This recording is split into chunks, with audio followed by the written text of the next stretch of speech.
네, 반갑습니다. 이원주 세무사입니다. 이번 시간은 재경관리사 입문 강의 세무회계 마지막 시간입니다. 우리는 법인세부터 시작해가지고 소득세, 그 다음에 부가세까지 열심히 달려왔습니다. 거의 기본적인 개념은 이제 다 아시는 겁니다. 이제 재경관리사 세무회계를 수강하시는데 전혀 문제가 없고, 그리고 수강하실 때 굉장히 마음 편하게 수강하실 수 있을 겁니다. 마지막 시간 영세율과 면세에 대해서 말씀드릴 텐데요. 영세율과 면세는 기본적으로 부가세 10% 세율에 대한 예외적인 사항이에요. 그래서 부가세는 기본적으로 10%가 세율이다라고 말하면 틀린 말이 아닙니다. 맞습니다. 그런데 예외적으로 0%도 있다는 거. 0의 세율이기 때문에 0세율이에요. 0세율이란 매출세액 계산 시 0의 세율 0%를 적용하는 것을 말한다. 이 경우 매출세액이 0원이 되므로 매입세액이 있는 경우 부가세를 환급받을 수 있다라고 되어 있죠. 잠깐 설명드리면 기억하실지 모르겠는데 기억하시겠죠? 매출세액에 곱하기 10% 매출액에 곱하기 10% 매출액이 얼만큼 있으면 여기다 곱하기 10% 하고 빼기 매입액 곱하기 10% 해가지고 매출세액 빼기 매입세액 해서 부가가치세를 계산해서 신고 납부하는데요. 예를 들면 매출액이 100만 원이다. 그럼 10만 원 10%. 매입액이 8만 원이다. 80만 원이다. 그러면 10%는 8만 원. 그래서 10만 원 빼기 8만 원 하면 부가세가 2만 원 신고 납부하게 되는데요. 영세율이다. 그러면 10% 대신에 매출세액을 0%로 잡는 겁니다. 100만 원 곱하기 0%면 0원이에요. 0, 하나도 없어요. 매출세액이 없는 겁니다. 그럼 매입세액만 있겠죠. 매입세액이 80만 원 곱하기 10% 8만 원. 그렇다면 0원 빼기 8만 원 하면 마이너스 8만 원이 되는 거죠. 부가세가 마이너스가 될 때는 환급을 받을 수가 있죠. 그래서 영세율 사업자들은 항상 이렇게 세무서로부터 환급을 받습니다. 부가세를 납부하는 게 아니라, 세금을 내는 게 아니라 세금을 받아요. 굉장히 좋죠. 나라가 세금을 걷어가는데 나라가 세금을 돌려주기도 하네? 부가세 영세율 사업자는 항상 돌려받습니다. 그래서 영세율은 엄청난 혜택이죠. 일반적으로 이렇게 혜택을 주는 게 아니라 보통 수출하는 사업자들한테 이런 혜택을 줘요. 영세율 효과 보겠습니다. 완전 면세라고 해요. 매입세액 공제, 그 매입세액 부분을 돌려주기 때문에 완전 면세라고 해요. 매출세액이 0원이므로 매입세액이 전액 환급돼요.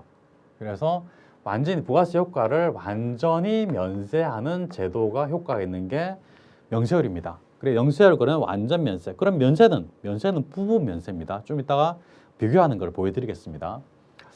그다음 2번 소비지국 과세 원칙을 실현하는 거다.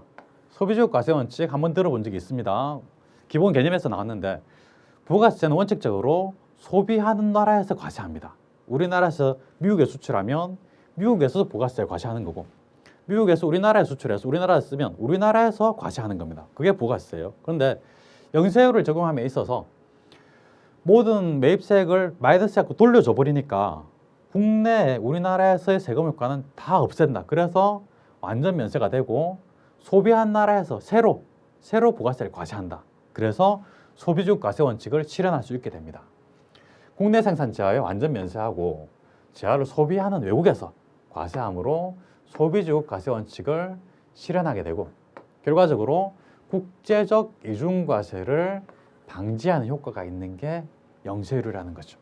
우리나라에서도 과세하고 미국에서도 과세하고 이러면 이중과세가 돼버리니까 우리나라에서는 영세율 적용해가지고 세금 효과를 아예 없애버리고 미국에서 새로 미국 세금으로 과세한다. 그러니까 소비지국 과세 원칙 되는 거고 국제적 이중과세를 방지할 수 있다. 그런 의미입니다. 디귿번 수출 지원. 원래 영세율은 수출을 지원하기 위해서 만든 제도는 아니에요. 위에 완전 면세하고 소비지국 과세 원칙 실현을 위해서 만든 제도이긴 합니다만은 결과적으로 영세율을 수출하는데 적용을 주로 하기 때문에 결과적으로 수출 지원하는 게 돼버려요. 주로 수출하는 기업이 영세율을 적용하여 수출을 지원하는 효과가 있다는 겁니다. 좋죠. 그래서 영세율 사업자들 이런 면에서 굉장히 좋아요. 뭐 다른 뭐 안 좋은 점도 있겠지만 이런 면에서는 좋습니다. 영세율 적용받는 사업자는 부가세 과세 사업자에 해당이 돼요. 그래서 영세율 사업자는 부가세법상 모든 의무를 다 이행을 해야 됩니다. 사업자니까. 그런데 면세사업자가 영세율을 적용받기 위해서는 면세를 포기해야 됩니다. 왜냐하면 면세사업자는 부가가치세법상 사업자가 아니에요. 그래서 부가세법상 재반 의무를 이행하지 않습니다. 그럼 면세사업자는 뭐냐? 세금 안 내냐? 냅니다. 법인세나 소득세를 내요. 그래서 소득세법상, 법인세법상 사업자는 해당이 되는데 부가가치세법상 사업자는 해당이 안 되는 게 면세사업자입니다. 그래서 영세율 사업자는 부가세법상 사업자니까 그래서 면세사업자가 영세를 적용받기 위해서는 면세를 포기해야 된다는 거죠. 면세사업자는 뭐 부가세세 납부도 신고 납부도 안 하니까 편한데 영세를 적용받으려면 어쩔 수 없이 면세 포기를 해야 된다는 겁니다. 그리고 간이가세자는 영세율 적용이 가능해요. 가능합니다만 환급을 받기가 좀 어렵죠. 넘어갑니다. 영세율 적용 대상 4가지 대상이 있습니다. 크게 나눈 거예요. 세부적으로는 또 더 있습니다만은 크게 4가지로 나눈 겁니다. 수출하는 재화, 대표적으로 수출하는 재화에 영세율이 적용이 되죠.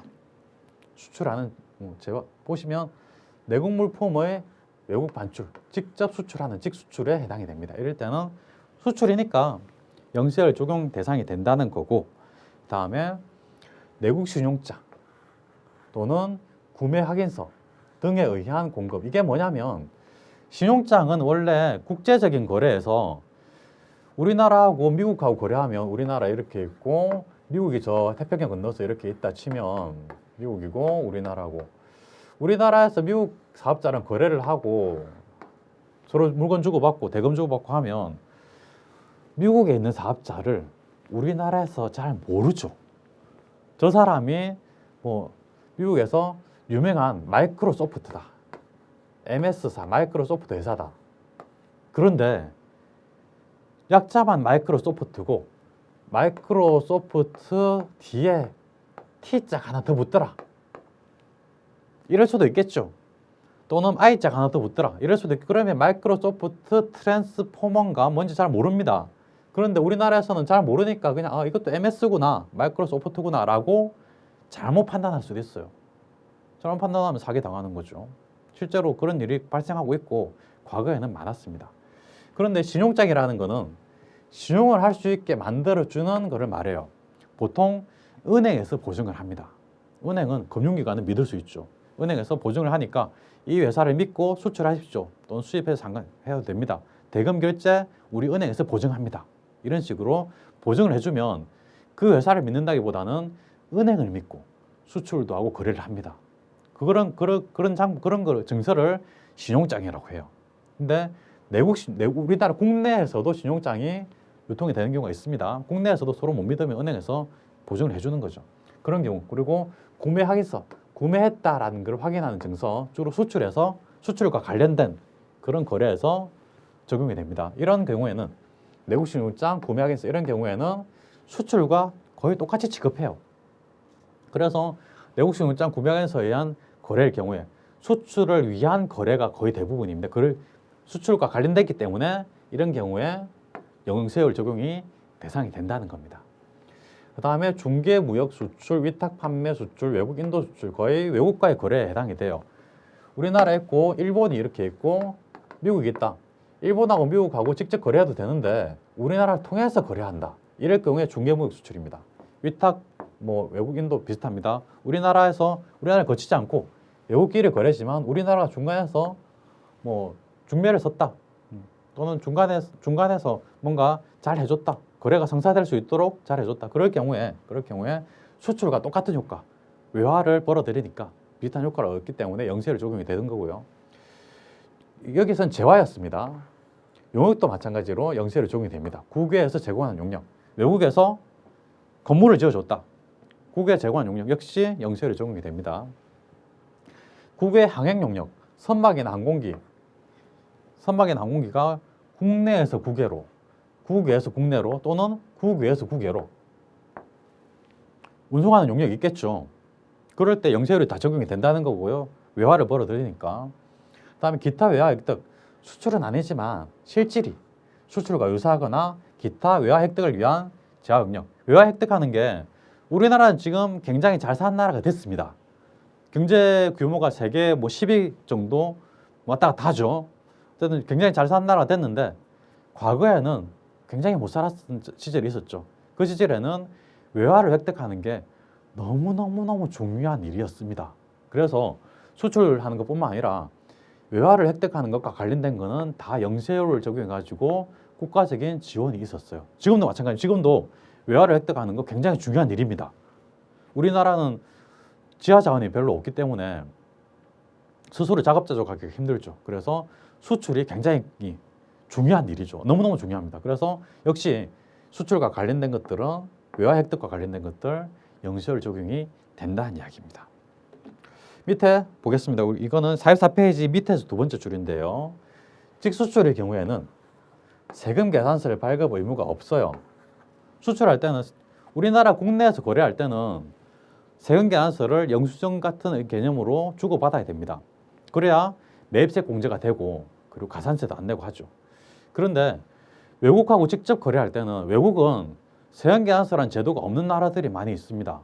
그리고 또는 세금 계산서 제도가 있는 나라 할지라도 세금 계산서 말고 다른 서류들이 워낙 많아요. 그런 서류들로 인해서 증명이 다 됩니다. 그래서 외국에 직수출할 때는 세금 계산서라는 서식을 발급할 의무가 없어요. 하지만 내국 신용장, 구매 확인서 이걸로 공급하는 경우에는 이건 국내 거래예요. 국내 거래니까 세금 계산서 발급 의무가 있다는 거. 우리 인문 강의에서는 세금 계산서에 대해서 자세하게 배우진 않지만 세금 계산서 제도는 굉장히 중요한 제도고 본강의 가서는 깊이 있게 다룰 겁니다. 거기서도 중요하다고 말씀을 드릴 텐데 중요한 거고 시험에 잘 나오기 때문에 미리 또 말씀을 드리는 겁니다. 수출할 때는 세금 계산서 발급 안 해도 된다. 하지만 수출과 비슷한 내국 신용장 구매 확인서 이런 걸로 거래할 때는 세금 계산서 발급해야 된다. 국내 거래니까. 넘어갑니다. 다음 페이지 면세가 나옵니다. 에듀윌 유료 회원만의 특별한 서비스.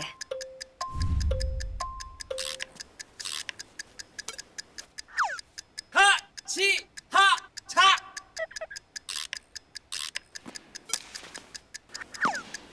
하치하차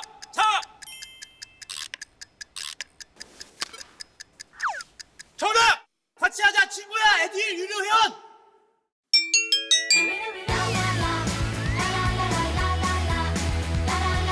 친구 소개하고 현금 받는 혜택. 오직 에듀윌 유료 회원에게만. 에듀윌. 우리는 지금까지 영세율에 대해서 열심히 공부를 했어요. 영세율 0%의 세율을 적용하는 거다. 주로 수출하는 거에 대해서 또는 외화를 획득하는 사업에 대해서 영세율을 적용해가지고 매입세액만큼 세금을 환급해 주더라. 그래서 환급을 받으니까 완전 면세다 라고 배웠습니다. 면세는 다르게 부분 면세입니다. 면세, 부가세는 기본적으로 역전적이다 라는 말씀을 지지난 시간에 드렸습니다. 부자든 가난한 사람이든 무조건 똑같은 세율, 10% 세율을 적용받기 때문에 역전적이다, 불공평하다.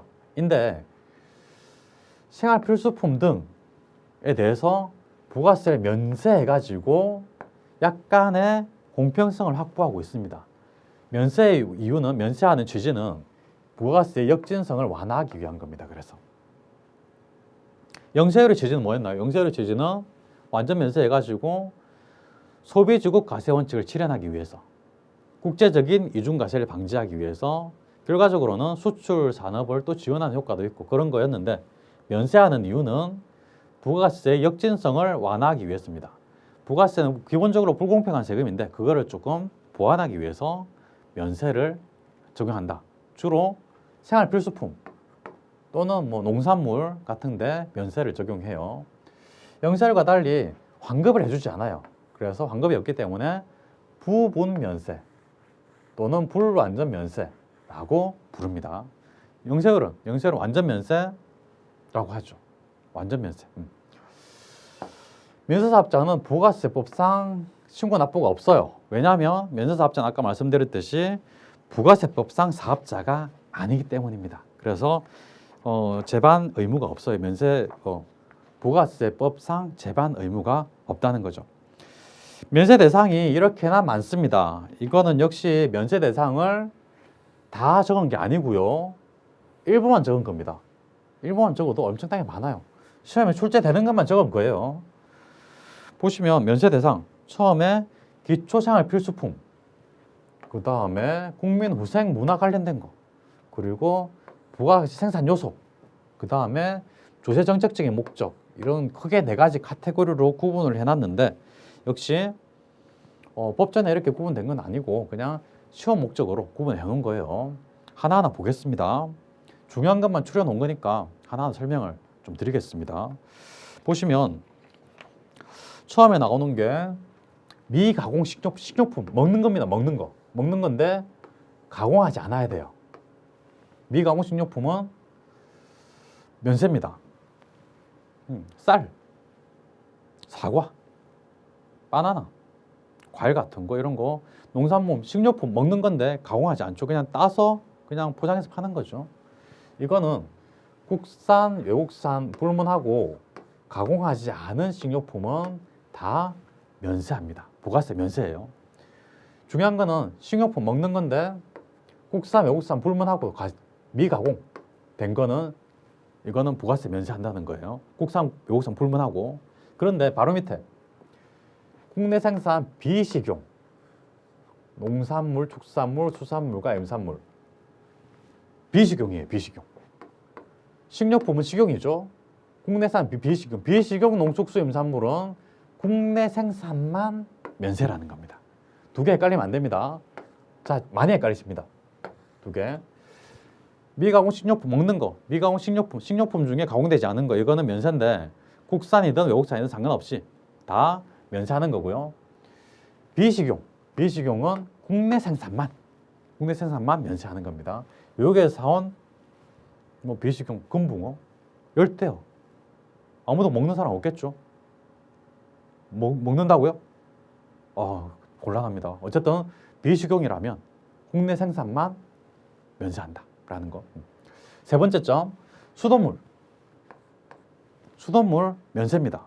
수돗물까지 세금 내야 되나? 수돗물인데 면세입니다. 근데 마트에서 파는 생수, 병에 담아 파는 생수는 과세입니다. 병에 담아서 상품을 깨끗하게 파니까 부가세 과세가 돼요.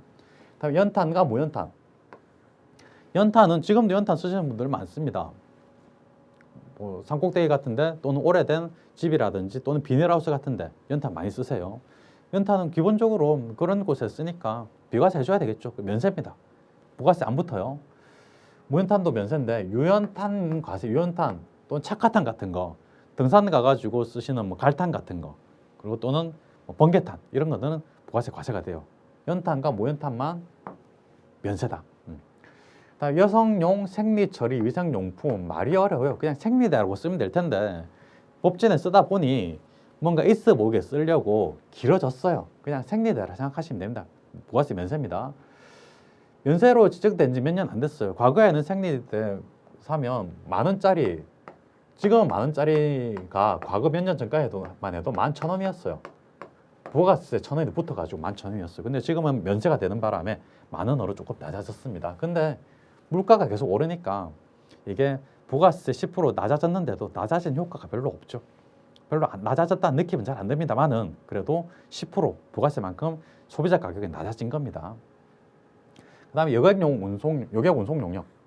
기본적으로 버스 같은 거는 부가세 면세입니다. 면세인데 항공기, 전세버스, 택시, 특수자동차, 특종 선박, 고속철도, KTX, SRT 포함해서 다 부가세 과세가 돼요.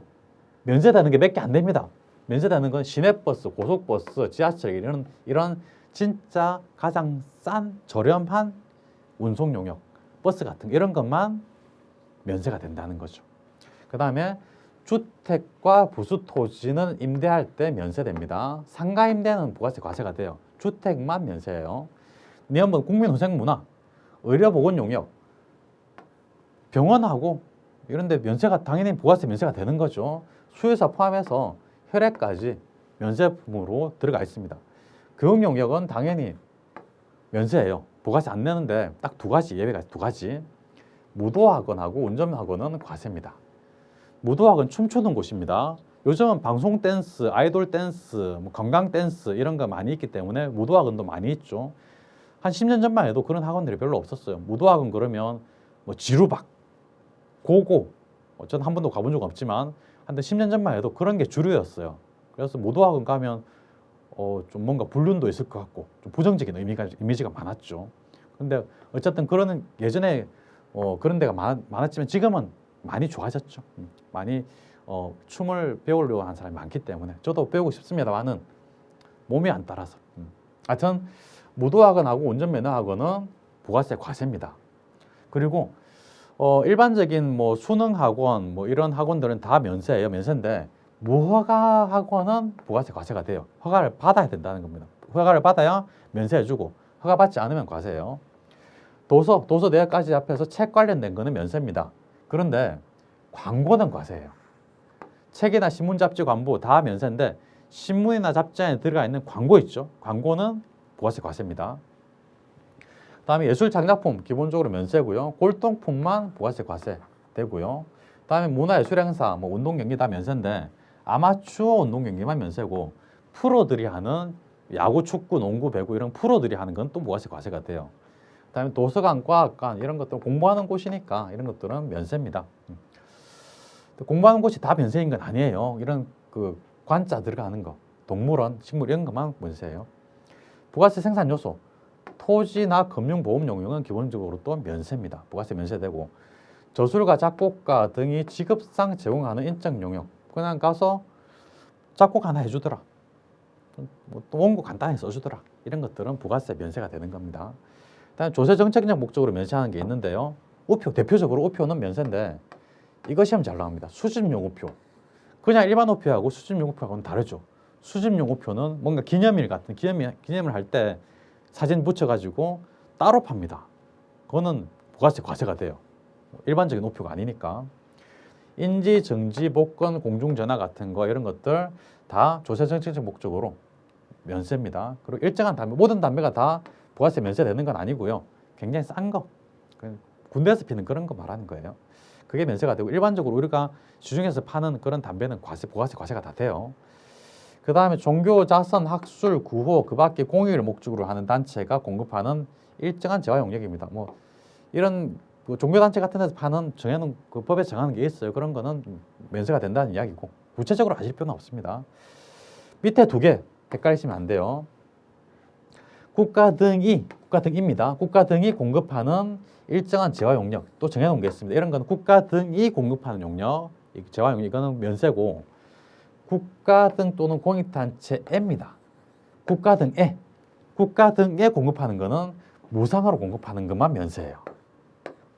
국가에 공급하는 거니까 국가에 돈 받고 파는 거니까 일정한 것들은 국가에 어차피 국가에 세금 낼 건데 국가에서 부가세 받아봐야 뭐 하겠냐? 돈인다. 그래서 국가 등에 무상으로 공급할 때 이때 면세가 된다는 거죠. 그리고 국가 등이 공급하는 거는 무상이 아니어도 면세입니다. 이 차이 간단하게 봤는데요. 지금 개념만 잡는 상황이기 때문에 인문 강의이기 때문에 아주 간단하게 본 거고 실제 본강의에서는 조금 더 복잡하게 보실 텐데 그래도 본강의에서 볼 거 거의 3분의 2는 보신 겁니다. 많이 아시는 거예요. 그래서 면세가 어떤 게 있는지 한번 복습하실 때 한 번만 더 읽어보시고 어떤 거는 면세인데 어떤 건 과세다. 수돗물은 면세인데 생수는 과세다. 에듀윌 유료 회원만의 남다른 서비스.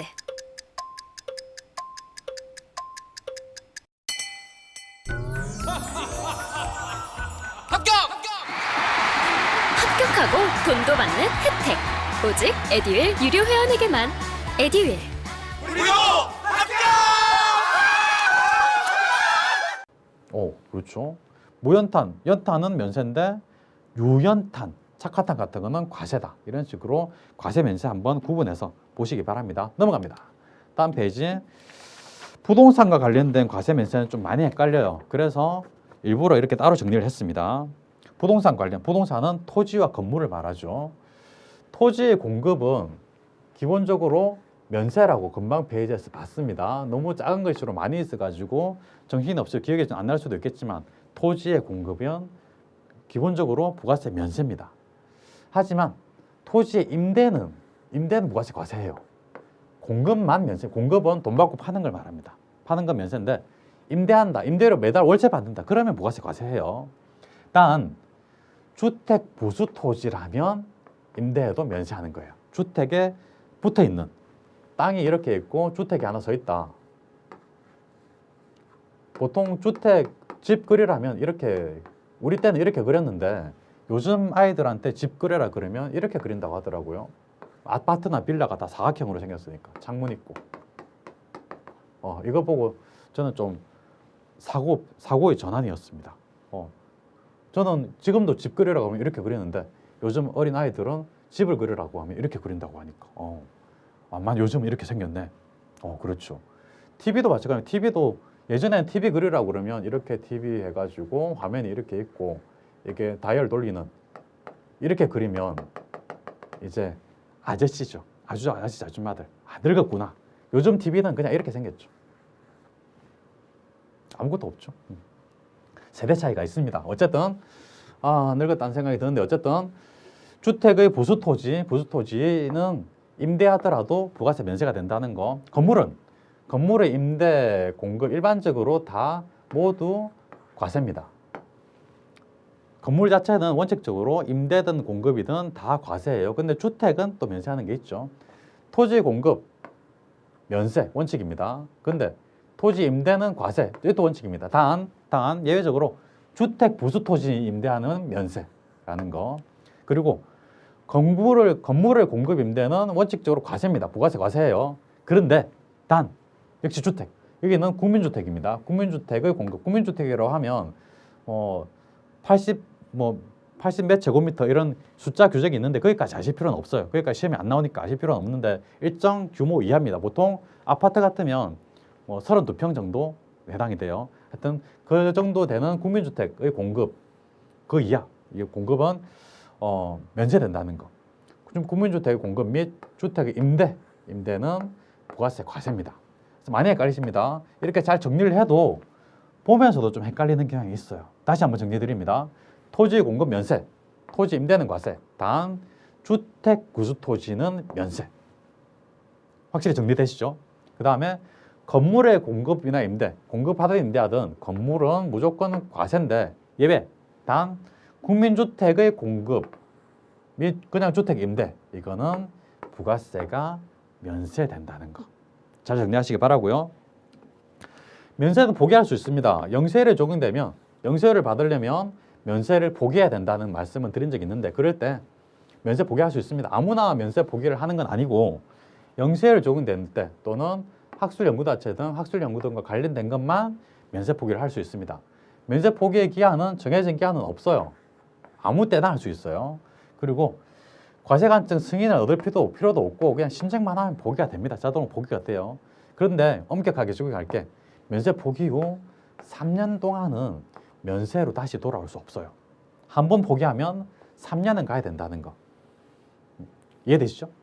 3년 동안은 일관성은 지켜달라. 그런 이야기입니다. 최소한 3년 동안은. 면세 포기, 영세율 적용, 학술단체고 면세 포기에 정해진 기한은 없고 신고만으로 면세 포기 가능하고 한 번 포기하면 3년 동안은 면세로 다시 돌아올 수 없다. 끝납니다. 간단합니다. 넘어갑니다. 아래쪽에 영세율과 면세 비교하는 게 있습니다. 비교해서 시험에 잘 나오기 때문에 굳이 비교하는 풀을 만들어 놨어요. 보시면 영세율이 먼저 있고 면세가 있죠. 영세율은 소비지국 과세원칙을 실현하는 게 주요 목적입니다. 기억나시죠? 영세율은 소비지국 과세원칙, 그래서 국제적 이중과세를 방지하고 결과적으로는 수출 산업을 지원하는 효과도 있다라고 말씀을 드렸죠. 맞습니다. 면세는 역진성을 완화하기 위한 겁니다. 그래서 면세는 부가세 역진성, 기본적으로 불공평한데 이 불공평한 거를 완화하기 위해서 면세가 적용이 된다는 거. 그래서 기초생필품 그런데 면세가 적용이 됐죠.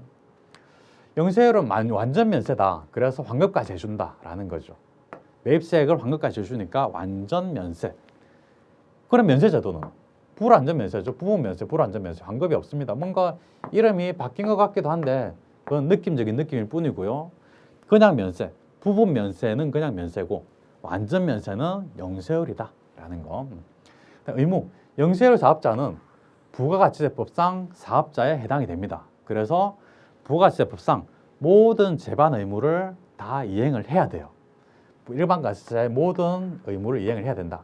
그런데 면세사업자는 부가가치세법상 사업자가 아닙니다. 그래서 제반 의무가 없어요. 물론 뭐 매입처벌 자연계산서 이런 걸 제출해야 될 합계표를 제출해야 될 의무, 일정한 의무는 있긴 합니다만은 그거는 협력 의무일 뿐이고 기본적으로 부가세법상 사업자가 아니기 때문에 그런 제반 의무를 지지는 않습니다. 적용 대상은 영세율은 기본적으로 수출하는 재화에 적용이 되고 그 다음에 외국에서 제공한 국외 제공 용역도 되고 선박 항공기의 외국 강약 용역도 영세율 적용되고 그 다음에 기타 외화 획득하는 사업이라면 영세율이 다 적용이 된다. 포기할 수 없어요. 포기하지 마가 아니고 포기 자체를 할 수 없습니다. 영세율은 포기할 수 없어요. 계속 적용받는 영세율 자체가 일종의 혜택이기 때문에 포기하려고 하는 사람도 없어요. 그래서 포기 제도 자체가 없는, 아무도 포기를 안 하니까 포기 제도 자체가 없는 겁니다. 다음에 면세는 부가세법상 의무가 없고 사업자가 부가세법상 사업자가 아니고 소득세법상 법인세법상 사업자니까 적용 대상 기본적으로 기초생필품 왜 역전성 완화를 위한 거니까 불공평성을 완화하기 위해서 기초생필품에 적용이 되고 국민 후생 문화 그리고 부가세 생산 요소에 적용이 되고 생산 요소라고 하면 토지라든지 금융 같은 거 기타 정책적 목적으로 우표 같은 거 면세되는 게 있었죠. 담배 같은 거. 그리고 면세는 포기가 가능하다는 거. 포기 기한은 언제까지인가요? 멍하시죠? 포기 기한 없습니다. 언제라도 포기 가능하고 신청만 하면 되고 한 번 포기하면 몇 년? 3년. 3년 동안 면세로 돌아올 수 없다. 이게 면세라는 거. 영세율 면세 비교하는 거 잘 봐두시기 바랍니다. 여기까지 우리는 법인세, 소득세, 부가가치세 다 기본 내용을 봤습니다.